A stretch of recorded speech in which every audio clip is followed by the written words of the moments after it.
हम बहुत कम जोखिम उठाते हैं। अगर हम डर के बजाय थोड़ा साहस दिखाते तो हम नए अनुभव और मौके पा सकते थे। भगवद गीता अध्याय 2 श्लोका नंबर 3। क्लैब्यं मास्मगमः पार्थ नैतत्त्वयुपपद्यते क्षुद्रं हृदय दौर्बल्यं त्यक्तोत्तिष्ठ परन्तप। हे पार्थ, कायरता मत ला, यह तुझमें शोभा नहीं पाती। हे शत्रुतापन, हृदय की क्षुद्र दुर्बलता को छोड़कर युद्ध के लिए खड़ा हो। अब हम देखते हैं इसका शब्दार्थ क्या है। अर्जुन ने युद्ध न करने का निर्णय लिया और रथ में बैठ गया। तब भगवान श्री कृष्ण ने अर्जुन से 3 प्रश्न पूछे। उसके बाद वे कह रहे हैं कि तुम्हारा यह युद्ध न करने का निर्णय तुम्हारे हृदय की दुर्बलता को प्रकट करता है और यह सब नपुंसकता के लक्षण है। इसलिए तुम अपने हृदय की तुच्छ दुर्बलता का त्याग करके खड़ा हो जाओ। अब हम देखते हैं इसका गूढ़ार्थ क्या है। अर्जुन को पिछले श्लोक में भगवान ने कर्म करने के 2 फायदे बताए थे, स्वर्ग की प्राप्ति और कीर्ति। लेकिन अर्जुन मोह के कारण प्रभावित नहीं हुआ।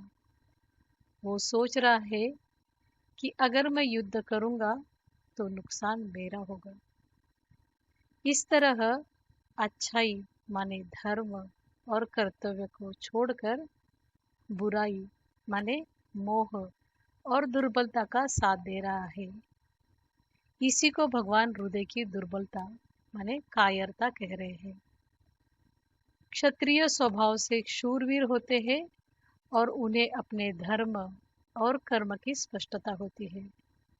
वे कर्तव्य कर्म में परिणाम यानी अपना फायदा या नुकसान के बारे में सोचकर पीछे नहीं हटते हैं।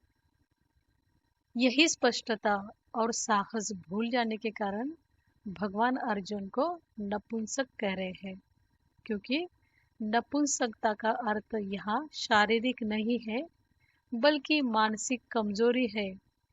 जैसे जब कोई व्यक्ति सही रास्ता जानते हुए भी मोह या डर के कारण अपना कर्तव्य से पीछे हट जाता है।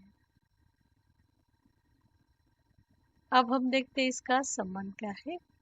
इस श्लोक का संबंध पिछले श्लोक से है, जहाँ भगवान श्री कृष्ण ने अर्जुन से कहा कि तुझे यह श्रेष्ठ पुरुषों से असेवित, स्वर्ग का विरोधी और अपकीर्ति करने वाला मोह इस क्षेत्र में क्यों हुआ। अब हम देखते हैं इसका निष्कर्ष क्या है।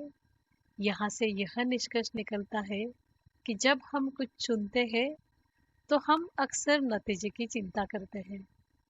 हम अपने आराम के क्षेत्र से बाहर नहीं आते क्योंकि डर होता है कुछ खो देंगे।